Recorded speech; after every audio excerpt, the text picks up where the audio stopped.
മലയാള സിനിമയിലെ യുവതാരങ്ങളായ നടി അപർണദാസും ദീപക്കും വിവാഹിതരായി.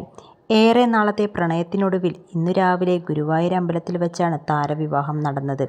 സുഹൃത്തുക്കളുടെയും അടുത്ത ബന്ധുക്കളുടെയും സാന്നിധ്യത്തിൽ വളരെ ലളിതമായിട്ടാണ് വിവാഹം നടത്തിയത്. വിവാഹത്തിന് ഒരുങ്ങി അതിരാവിലെ അമ്പലത്തിലെത്തിയതു മുതൽ താരങ്ങളുടെ ചിത്രങ്ങളും വീഡിയോസുമെല്ലാം സോഷ്യൽ മീഡിയയിൽ വൈറലായിരുന്നു. മാത്രമല്ല ദിവസങ്ങൾക്ക് മുമ്പേ കല്യാണത്തിനുള്ള ഒരുക്കങ്ങളൊക്കെ പൂർത്തിയാക്കിയിരുന്നു. അത്തരത്തിൽ അപർണ പങ്കുവെച്ച ചിത്രങ്ങൾക്ക് താഴെ രസകരമായ ചില കമന്റുകളുമായിട്ടാണ് ആരാധകർ എത്തിയിരിക്കുന്നത്. ദീപക്കും അപർണയും തമ്മിലുള്ള ഏറെ നാളത്തെ പ്രണയമാണ് ഇപ്പോൾ വിവാഹത്തിലൂടെ ഒന്നിച്ചിരിക്കുന്നത്. ഞാൻ പ്രകാശൻ എന്ന സിനിമയിലൂടെ അഭിനയരംഗത്തെത്തിയ അപർണ മനോഹരം എന്ന സിനിമയിലൂടെയാണ് ശ്രദ്ധ നേടുന്നത്.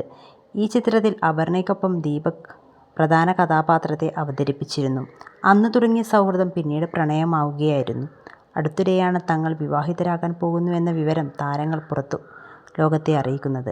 മനോഹരം സിനിമയിലെ വിനീത് ശ്രീനിവാസന്റെ ഡയലോഗ് അടക്കം ചേർത്ത് വളരെ രസകരമായിട്ടാണ് വിവാഹകാര്യം താരങ്ങൾ പറഞ്ഞത്. ഇതോടെ സോഷ്യൽ മീഡിയയിലും വലിയ പിന്തുണ ലഭിച്ചു. എന്നാൽ അപർണയെ അൺഫോളോ ചെയ്യുകയാണെന്ന് പറഞ്ഞ് ഒരു ആരാധകൻ ഇപ്പോൾ എത്തിയിരിക്കുന്നത്. വിവാഹത്തോട് അനുബന്ധിച്ചുള്ള താരങ്ങളുടെ ഹൽദി ആഘോഷങ്ങൾ കഴിഞ്ഞ ദിവസമായിരുന്നു നടന്നത്. ബന്ധുക്കൾക്കും സുഹൃത്തുക്കൾക്കുമൊപ്പം ഹൽദി ആഘോഷിക്കുന്ന അപർണയുടെ ചിത്രങ്ങളുടെ വീഡിയോസുകളുടെയും സാമൂഹ്യമാധ്യമങ്ങളിൽ പ്രചരിച്ചിരുന്നു. ഇതിനു താഴെ താരങ്ങൾക്ക് ആശംസകൾ നേർന്നുകൊണ്ട് നൂറുകണക്കിന് കമന്റുകളാണ് വന്നത്.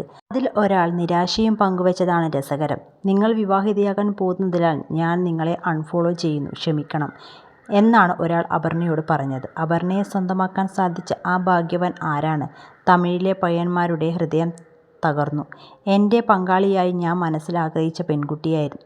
എൻ്റെ സ്വപ്ന പെൺകുട്ടിയുടെ വിവാഹമെന്നാൽ അതെൻ്റെ ഹൃദയത്തിൻ്റെ മരണമാണ്.